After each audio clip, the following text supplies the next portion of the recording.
Besiata d'Ishmaïa, Masechet Meila, Daf Gimel, nous commençons à la 8e ligne, Etiver Rav Yosef le Rabba.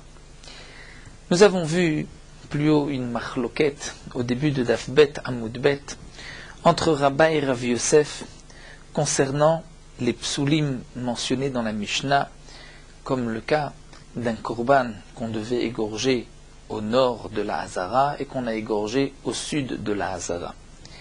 Si, donc pour un korban Ola, qu'on devait égorger au nord de la Hazara, on l'a égorgé au sud, le korban n'est pas soul, donc on ne montera pas les morceaux du korban sur le misbéach pour les brûler.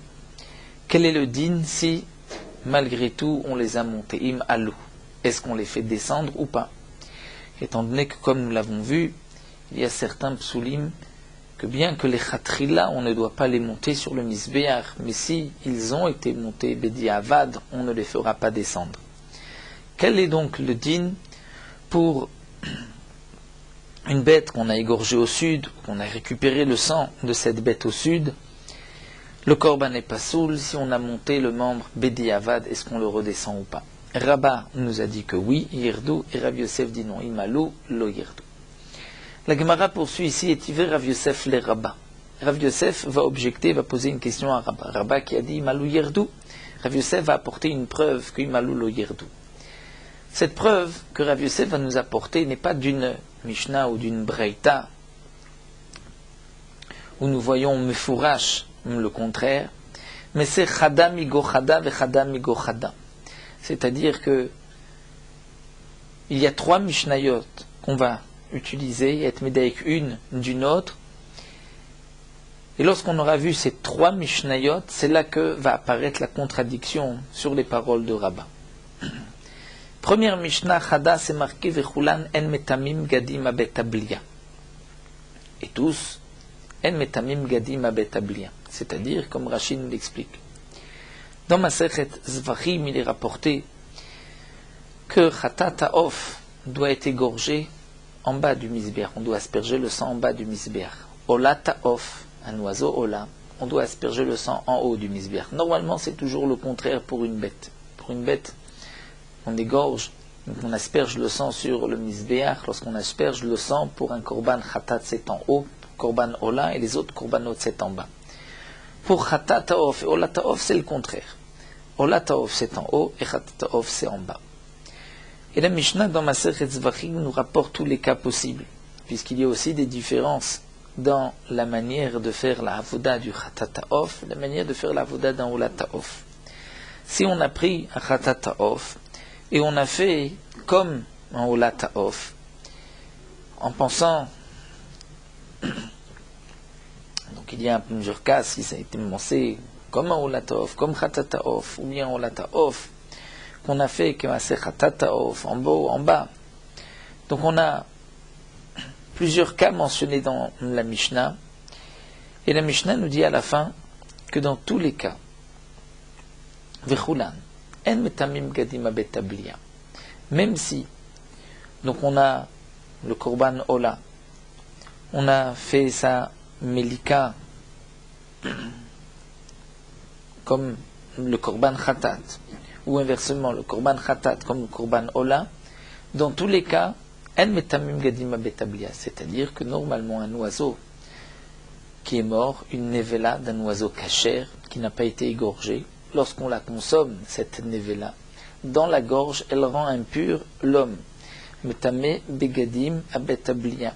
Lorsqu'un homme l'a avalé, lorsque ça se trouve dans sa gorge, lorsqu'il consomme ce morceau de viande de off, ses habits sont impurs.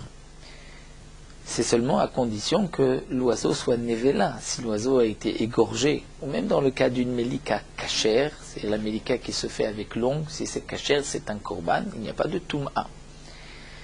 Et donc la Mishnah nous dit là-bas, dans tous les cas, il n'y a pas de en metamim gadim abetablia, au mu'alim ba'em. C'est-à-dire que dans tous les cas, on considère malgré tout, bien que les korbanot sont psulim, on considère que la melika était quand même une melika valable.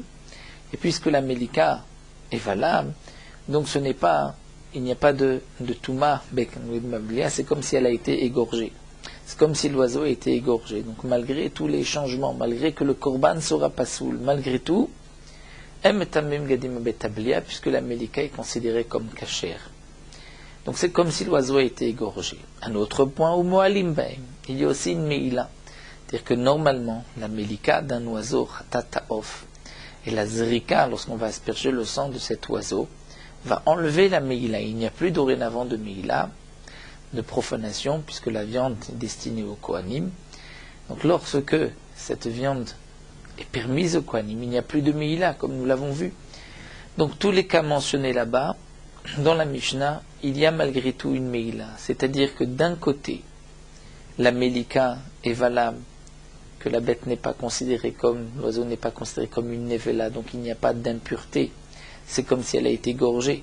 Mais d'un autre côté, il y a toujours une Meila, étant donné que le Korban est pas soul, donc il n'y a pas eu de permission au Kohanim. Donc la Meila reste. Chutz, à l'exception d'un cas mentionné là-bas, c'est le Khatat Ha'of, Shasa le Mata, qu'on a fait en bas, on a aspergé son sang en bas. Kema se Khatat Ha'of, comme on doit le faire pour le Khatat Ha'of, et en plus ça a été fait les Shem Khatat, en pensant au Korban Khatat, c'est-à-dire qu'on a fait la avoda du Khatat Kshera, comme il se doit. Puisque tous les cas sont mentionnés là-bas, entre autres, il y a le cas de Khatat Ha'of, qu'on a fait en bas, Kema se Khatat Ha'of, le Shem Khatat Ha'of. Et c'est un Korban donc kasher, le Shem Khatat, aussi Kema se Khatat Ha'of, dans la manière dont on fait la Melika, Yavdil, le Yavdil, comme c'est marqué dans Masechet Zvachim. Donc ce cas-là où le Khatat Ha'of est kasher, là c'est sûr qu'il n'y a plus de Meila. Par exemple, bien que là-bas c'est mentionné le Olat Ha'of qui a été fait en haut, Kema se Olat Ha'of, le Shem Olat Ha'of, là malgré tout il y a une Meila, puisque dans le Korban Ola, tout est brûlé, donc il y a toujours une Meila, ce n'est pas destiné au Kohanim. Donc la première Mishnah nous dit que tous les cas mentionnés dans Masechet Zvachim sur l'oiseau qu'on devait faire en haut, qu'on a fait en bas, le Shem Khatat, ou le Shem Mola, ou l'oiseau qu'on devait faire en bas et qu'on a fait en haut, il n'y a pas de Tum'a, la Melika est considérée comme Kshera, mais il y a une Meila, puisqu'il n'y a pas de Eter la Kohanim, à l'exception du cas de Khatov, Selmatak, Maskhatov, le Shem Khatat, où là le Korban Khatat est Kasher, où là il n'y a plus de Meila. Le Katanei l'avait. Et ensuite, donc ça c'est une première Mishnah. Deuxième Mishnah, c'est marqué ensuite Kol shaya psulo bakodesh eno metame bgadim abetablia. Vechol shelo ya psulo bakodesh metame bgadim abetablia.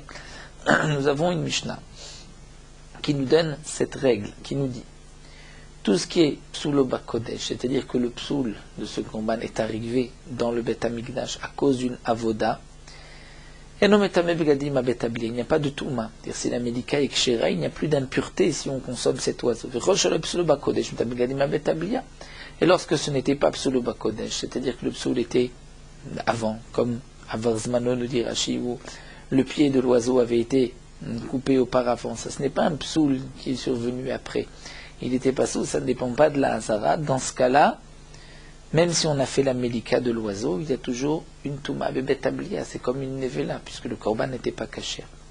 Donc nous avons une première Mishnah et une deuxième Mishnah. De cette deuxième Mishnah, nous voyons donc que puisque dans la première Mishnah c'est marqué que il n'y a pas de Touma Begadim Betablia, et qu'ensuite on voit ici que Kol Shaya Psulo Bakodesh, il n'y a pas de Touma Begadim Betablia, donc nous voyons que tous les cas mentionnés dans Masechet Zvachim, où il n'y a pas de Touma Betablia, ça ne rend pas impur les habits de celui qui consomme cet oiseau, on va considérer ces psulim comme étant psulom bakodesh. C'est pour cela d'ailleurs qu'il n'y a pas de Touma. Et on continue avec une troisième Mishnah, avec Katané. Kol shaya psulo bakodesh et malolo yerdu. Dans une autre Mishnah de Zvachim, c'est marqué que par rapport au din du malolo yerdu, tout dépend s'il y avait eu psulo bakodesh ou pas. Si le psoul était bakodesh, imalou c'est monté lo yerdu. Donc quelle est la question maintenant? Rashi nous explique, puisque maintenant nous avons vu que un changement dans l'endroit de la Melika, de début de la Avoda, est appelé un psulo bakodesh. La preuve, c'est que ce changement n'est pas metame begadim betablia. Et nous savons que tout ce qui n'est pas metame begadim betablia s'appelle un psoul bakodesh. Donc si un changement dans l'endroit de la Melika ou l'endroit de la Shrita est appelé Psulan Bakodesh, nous avons une autre Mishnah qui nous dit que Psulan Bakodesh Imalolo Yirdu. Donc, lorsqu'on a pris, on revient à la bête qu'on devait égorger au nord, qu'on a égorgé au sud, nous voyons de là que ça s'appelle aussi Psulan Bakodesh. Si ça s'appelle Psulan Bakodesh, donc Imalolo Yirdu. Donc pourquoi Rabbah nous a dit que si c'est monté, on devra le descendre? Au contraire, on voit que si on monte, on ne descend pas. Tioufta des Rabbah. Tioufta, c'est une question sur Rabbah. Et la Gemara ne donne pas de réponse. La Gemara reste effectivement sur une question.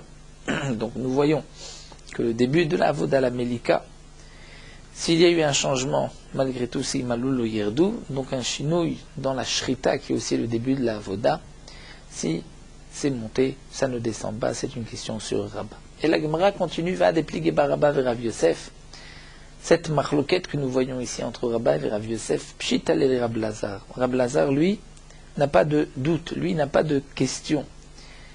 Pour lui, ce dîne-là est évident. Pourquoi? Nous allons voir. Damar Rab Lazar, qu'est-ce que nous a dit Rab Lazar? Rab Lazar a dit, Olat Bamat Yachid, Shir Nisa Lifnim, Kaltua Mechitzot.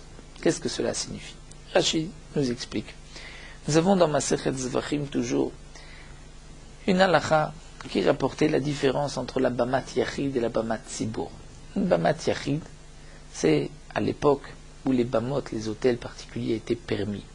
On pouvait faire un hôtel, un misbéach, là où on voulait, même en dehors du Mishkan, et sacrifier des korbanot. Il y a eu des périodes où les Bamot étaient permises, comme la période de Gilgal, avant la période de Shiloh, lorsque les Bnei Israël sont entrés en Eretz Israël, le Mishkan était érigé à Gilgal, donc il y avait un Mishkan à Gilgal, mais les Bamot étaient permises. Et lorsque Shiloh a été détruit, aussi, jusqu'à la construction du premier Beth Amikdash, les Bamot étaient permises. Il y avait malgré tout, à l'époque de Gilgal, un Mishkan. Donc on pouvait faire des sacrifices là où on voulait, mais il y avait un Mishkan avec un Misbéach. Quelle est la différence entre la Bamat Yachid et la Bamat Tzibur? C'est que dans la Bamat Yachid en particulier, il n'est pas nécessaire d'égorger au nord, il n'y avait pas les dînes de Tnufa, des balancements, d'approcher du Misbéach, il n'y avait pas de psoul de Yotze, puisque c'était n'importe où. Donc lorsqu'un homme était Magdish, une bête, pour Bamat Yachid et qu'il a sacrifié ce Bamat Yachid, il avait des dinim en moins, c'est-à-dire des dinim qui,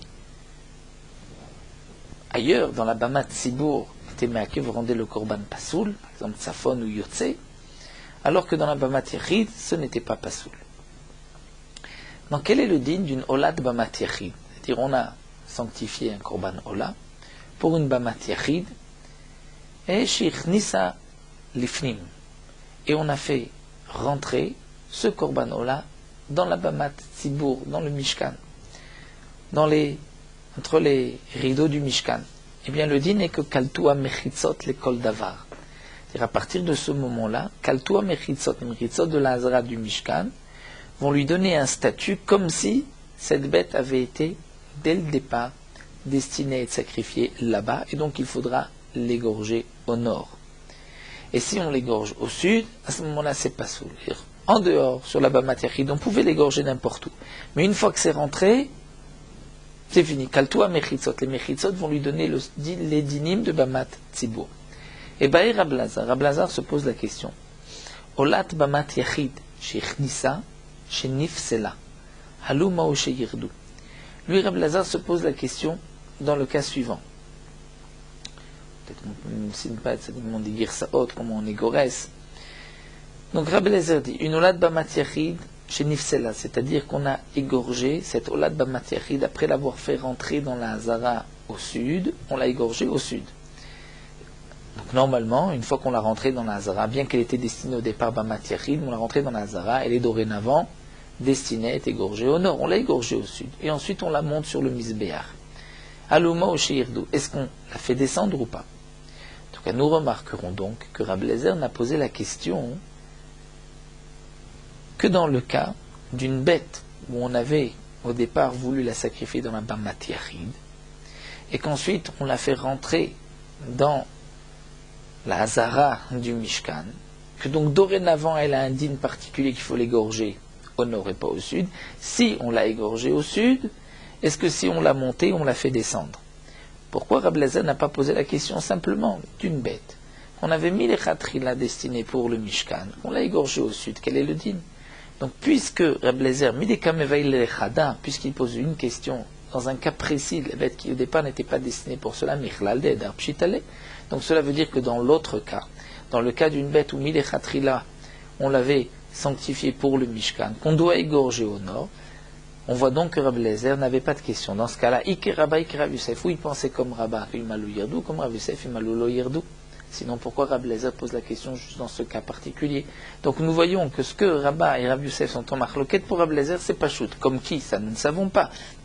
Mais Rabbi Eliezer pensait ou comme l'un ou comme l'autre, puisqu'il ne se pose la question que dans un cas précis où la bête, au départ, n'était pas destinée à la Bamat Tzibour, mais à la Bamat Yachid. La Gemara répond non. Qu'en vérité, Rabbi Eliezer lui-même n'est pas sûr, comme un tzad ou comme Rabba ou comme Rav Yosef, mais il se pose une question, c'est-à-dire l'une dans l'autre. Et comme la Gemara poursuit, nous dit migo chada kameva, il se pose l'une à partir de l'autre, c'est-à-dire on a d'abord la marloquette entre Rabba et Rav Yosef. Quel est le din d'un korban qu'on a égorgé au sud alors qu'on devait l'égorger au nord? D'après Rabba, Yerdou. D'après Rav Yosef, Lo Yerdou. Si ça a été monté, on ne les fait pas descendre. Pour Rabba, ça a été monté, on le fait descendre.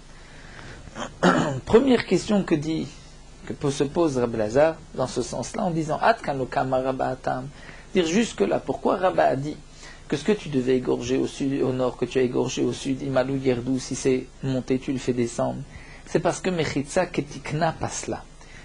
Dès le départ, cette bête était destinée pour le Mishkan, pour le Bet Hamikdash. Donc c'est pour cela, puisque c'est une Mechitza, on va dire, normale, Ketikuna, où dès le départ on avait été Magdish pour cette Kedusha. Donc on comprend que si tu l'as égorgé au sud, c'est pas soul au point que si ensuite tu l'as monté sur le Misber, tu le fais descendre. Et chez l'Oketikna, l'eau passe là. Mais peut-être que celle qui est chez l'Oketikna, c'est-à-dire dans le cas où on avait au départ voulu sacrifier cette bête dans une Bamat Yachid en particulier, donc il n'y avait pas de din de sud ou de nord, et qu'ensuite on l'a fait rentrer dans la Hazara du Mishkan de la Bamat Tzibour, et donc de dire que cette fois-ci ce sera pas soul, ça peut être que non, chez l'Oketikna, l'eau passe là, ce n'est pas soul. Pourquoi? Puisque au départ, cette bête n'était pas destinée pour le Mishkan, au Dilma, ou peut-être que plus encore, à Fleur Rav Yosef. Le deuxième point qu'on peut se poser comme question, même d'après Rav Yosef, qui est d'Amari Malta Lotered, qui lui a dit Lotered, pour la bête qui avait été égorgée au sud alors qu'on devait l'égorger au nord, je vais te dire, parce que Mechitza Ketikna Kalta, chez Lo Ketikna Lo Kalta, c'est peut-être uniquement une Mechitza Ketikna. C'est-à-dire que ce qu'on a été Magdish pour la Hazara elle-même, eh bien, cette fois-ci, Mechitza Ketina Kalta, c'est-à-dire le Misbeach et Colette, que bien qu'on a égorgé au sud, si ça a été monté sur le Misbeach va retenir ce morceau, on ne le fait pas descendre, mais chez l'Oketikna, mais pour une bête qui au départ n'avait pas été sanctifiée pour le Mishkan, mais pour une Bamat Yachid, et qui ensuite, on a fait rentrer, c'est vrai que les Mechitzot du Mishkan ont été collettes, mais le Misbeach, lui, chez l'Oketikna Lokalta, comme c'est une Mechitza qui n'est pas chez l'Oketikna, ce n'était pas dès le départ pour cela, peut-être que donc Lokalta, que le Misbeach n'est pas collette que si c'est monté. Dans ce cas-là, on dira que ça devra descendre, et écoute, le problème de Rabbi Eliezer n'est pas répondu. Donc la Gemara au départ voulait dire que Rabbi Eliezer se pose la question dans un cas précis, cela veut dire que dans le cas d'une bête qui a été égorgée au sud alors qu'on devait l'égorger au nord, on dira que Rabbi Eliezer pense ou comme Rabba ou comme Rav Yosef et qu'il n'a pas de doute. Et la Gemara répond non, il a même un doute. Parce que la halakha est comme Rabba et comme Rav Yosef, mais il pose la question, c'est-à-dire aussi bien d'après Rabba que d'après Rav Yosef, on peut, dans les deux sens, dire d'après Rabba que Yered ou Lo Yered, et d'après Rav Yosef Yered ou Lo Yered, et donc sur cette question, Rabbi Eliezer ne répond pas. On continue avec une nouvelle soulière. Amar Rav Gida, Rav Gida nous dit au nom de Rav, Zrikat Pigul, el no motzi mide meila bekodeshi kodashim, ve no mevi lide meila bekadashim kalim. C'est-à-dire, Zrikat Pigul, c'est lorsque, au moment de la shrita, on va égorger la bête en pensant consommer la viande de cette bête après le temps que la Torah nous a donné. Ou on va penser asperger le sang le lendemain, alors que la Torah a ordonné d'asperger le sang le jour même. Lorsqu'ensuite on a aspergé le sang de ce korban, c'est donc une zrika de pigoul. Grâce à cette zrika, le korban deviendra pigoul, et que si ensuite on consomme de la viande de ce korban, il y a un riouf karet. Si on n'asperge pas le sang de ce korban, bien qu'il y ait eu au départ une pensée de pigoul, mais le korban n'est pas soul, il n'a pas aspergé son sang, mais il n'y a pas de riouf karet pour celui qui mangera un morceau de viande, étant donné que le pigoul ne s'est pas établi tant qu'il n'y a pas eu de zrika. Donc nous voyons donc que cette zrika de pigoul a quand même une force, puisque par cette zrika, le fait d'asperger le sang de ce korban, si ensuite on consomme la viande, il y a un riouf karet. Est-ce que cette zrika va avoir aussi les dynimes habituels d'une zrika, que normalement lorsqu'on asperge le sang d'un korban, si c'est un korban koché kodashim, comme un korban khatat, qui jusque-là était kulo lachem, mais une fois qu'on a aspergé le sang, il y a une partie qui est mangée par les kohanim. La viande qui est destinée aux kohanim n'a plus de meila de profanation, puisqu'elle est dorénavant muteret la kohanim. Donc la zrika, en général, d'un korban khatat, lui enlève la meila de la viande. Ou encore, la shrita d'un korban kadashim kalim, comme un korban shlamim.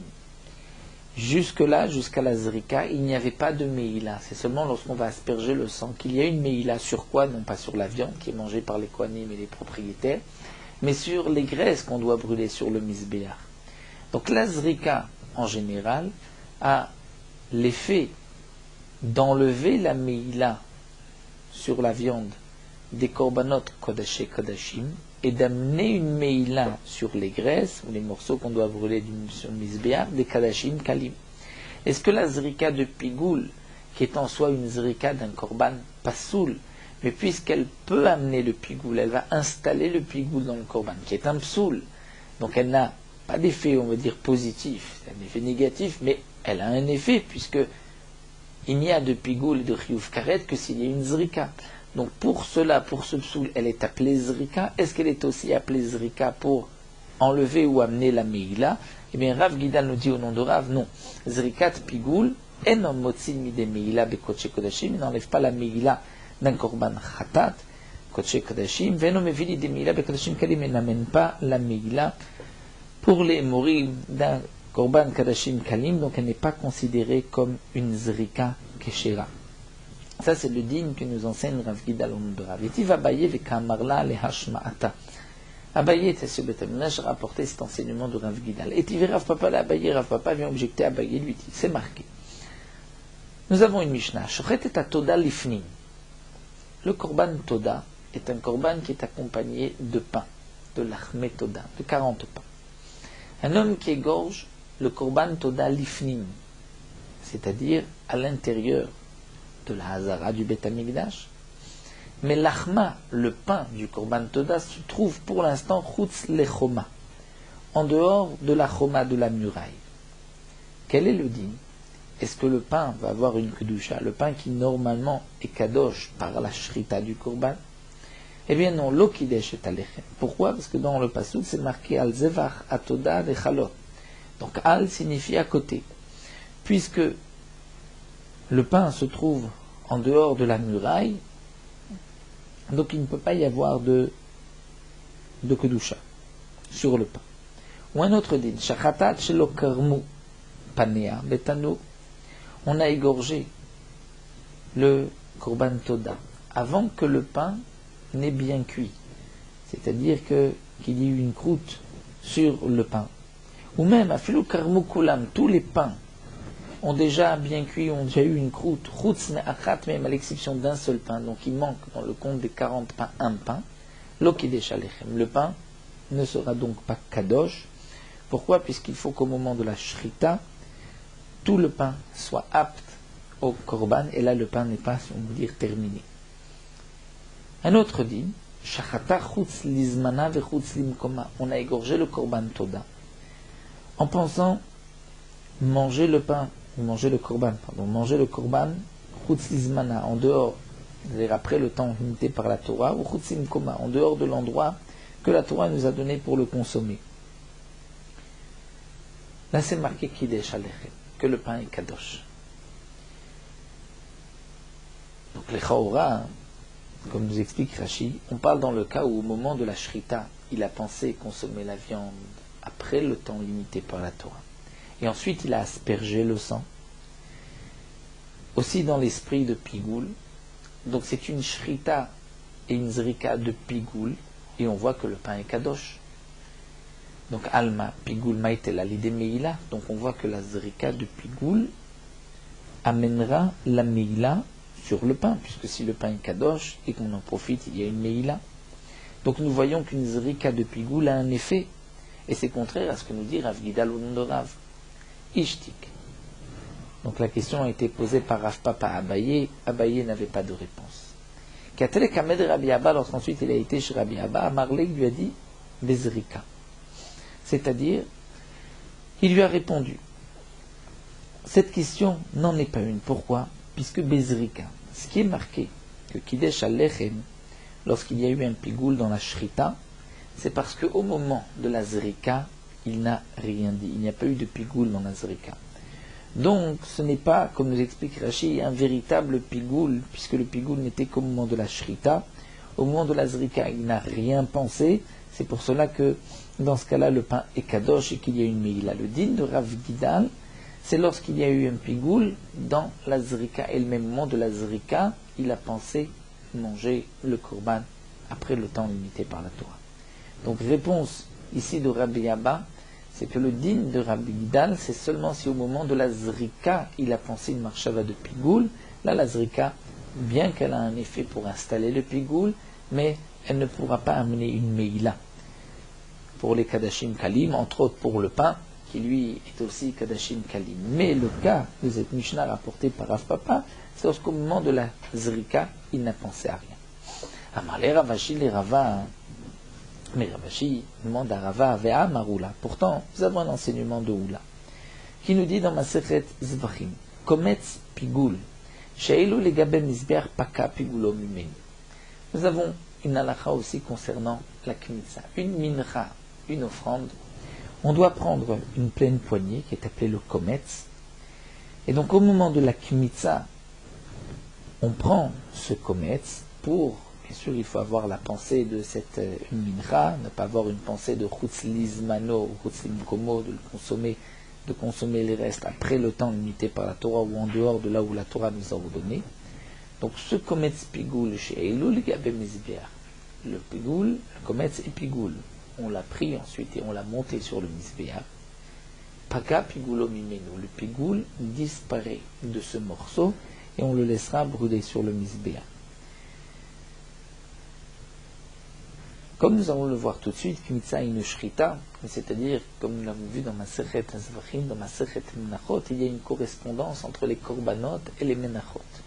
Dans le korban, nous avons la voda de shrita, Kabbalah, on récupère le sang, Holacha, on amène le sang vers le misbeach, et ensuite, Zrika, on asperge le sang. Dans la mincha, il y a la Kmitza qui représente la shrita. Il y a ensuite, quand on pose dans un keli le kometz, c'est ce qu'on appelle la Kabbalah, comme la Kabbalah du sang. Et, puisque la Kabbalah se fait dans un keli, et ensuite il y a l'Olacha, on l'amène au misbeach, et lorsqu'on brûle le kometz, c'est comme la Zrika. Donc ici où là nous enseigne le cas d'un kometz pigoul qu'on a monté sur le misbeach, le pigoul disparaît. Paka pigulo mimenu. Et donc, puisqu'il n'y a plus de pigoul, nous explique Rashi, même si le kometz, le morceau, tombe du misbeach, il faudra le remonter. Et donc on dira de même pour les membres d'un korban pigoul qu'on a monté sur le misbeach, dès que le feu a pris, en vérité, paga pigulo mimenu, même si c'est tombé, on le remonte. En tout cas, nous voyons ici que puisque la knitza hinu shrita, c'est la shrita, donc on voit que par la shrita, on rend le kometz pigoul. On a besoin un peu d'être aidé par Rashi. Rashi rajoute dans la question de la Gemara. Rashi nous dit que le kometz pigoul, donc c'est uniquement le pigoul dans la kmitza, Le pigoul de la kmitza correspond au pigoul de la shrita. Et donc on voit que de la même manière que le pigoul par la kmitza s'est installé, donc il peut être aussi installé par la shrita toute seule. Donc on voit que par la shrita c'est déjà pigoul. Si c'est déjà pigoul, comment se fait-il que lorsqu'ensuite on va asperger le sang, le pain sera kadosh au point qu'il lui amènera une meila. Donc on voit que le pigoul peut amener un korban des meila. Et donc c'est une question sur Rav Gidal. Donc là nous voyons que ce que nous a dit Rav Gidal est contredit de cette Mishnah du Kometz Pigoul, où on voit que le pigoul s'est installé que par la Kmitza. Et donc si c'est un pigoul, comment se fait-il que si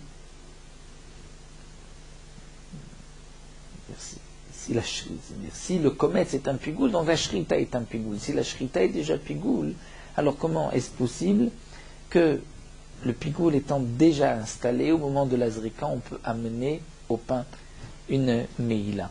D'après Rav Gidal, si le pigoul est installé, la Zrika ne peut pas amener de meila. Amarle lui a répondu, tu ne pourras pas te poser de questions d'ici. Pourquoi? Puisque Issoura des maïteli des pigoul. C'est-à-dire, comme explique Rashi, ce qui est marqué le Kometz Pigoul, ça ne veut pas dire que c'est un Kometz, c'est-à-dire par juste la Kmitza, il est déjà Pigoul. Kometz Pigoul, c'est-à-dire qu'il a un Issour qui l'amènera au Pigoul. Par la Kmitza, il a commencé le Pigoul, mais c'est vrai que ce n'est pas un Pigoul terminé tant qu'il n'y a pas eu de Haktara, qu'il n'a pas brûlé sur le Misber. Donc pour la Shrita aussi, on dira la même chose. C'est vrai qu'il y a un début de Pigoul, mais ce n'est pas un Pigoul terminé, étant donné qu'il n'y a eu de pigoul que dans la shrita. Il faut aussi un pigoul dans la zrika. Donc ce que nous dit Rav Gidal, c'est seulement lorsque le pigoul est dans la zrika, c'est là que cette zrika de pigoul ne peut pas amener l'idée meila. Mais dans le cas où il n'a rien pensé au moment de la zrika, là il peut y avoir une meila. La Gemara continue, hakatane, pourtant c'est marqué. Et marqué des pigoul ou atzmo lohol sheken, c'est-à-dire Rashi nous rapporte qu'à propos de ce kometz qui est pigoul, c'est marqué que si Acherim il des pigoul, c'est-à-dire que le kometz c'est une partie qu'on a pris de la mincha, et le reste de la mincha qui est mangé normalement va devenir pigoul par ce kometz. C'est-à-dire que si on pense au moment où on prend la kimitza, consommer les shiraim après le temps limité par la Torah, les shiraim vont devenir pigoul par le kometz. Et donc c'est marqué imachirim ivel des pigoul. Si le kometz peut amener d'autres, les shiraim, au pigoul, ou atzmo le cholshken, n'est-ce pas, à plus forte raison, que lui aussi sera considéré comme un pigoul. Et donc, si on dit, c'est ce qui est marqué dans ma Masechet Zvachim, que lorsque tu le montes sur le misber, le pigoul disparaît, alors comment il peut amener le reste au pigoul? Donc de là, on a apporté une preuve que quand tu as monté le kometz sur le misbéach, le pigoul disparaît. Puisque si lui-même est pigoul, il ne peut pas avoir d'effet pour donner un digne de pigoul pour le shiraim, puisque cette aktara est une aktara de pigoul. Donc tu es obligé de dire qu'il n'y a plus de pigoul. Et donc c'est pour cela que les shiraim seront interdits. En tout cas, nous voyons de là que la marshava de kometz, au moment où je fais la kmitza, c'est un pigoul, et donc on va dire aussi que la marshava de shrita est suffisante pour le rendre pigoul. Donc puisque c'est marqué que la shrita, ensuite on fait la zrika kidesh alechem, donc on voit que cette zrika de pigoul peut amener l'idée meila, et donc on revient à la question sur Rav Gidal. Et là encore la Gemara répond haname isura de maïte l'idée pigoul. Là encore on dit ce n'est pas une question, ce qui est marqué ici s'expliquera de cette manière. Haname Issoura, c'est un Issour qui l'amène au pigoul. Donc, puisque ce n'est qu'un Issour qui mène au pigoul, c'est-à-dire qu'il faut aussi la zrika pour installer le pigoul. Et donc, c'est uniquement dans ce cas-là que Rav Gidal a dit qu'une zrika, où on a pensé aussi des pigouls, cette zrika ne peut pas amener l'idée mehila.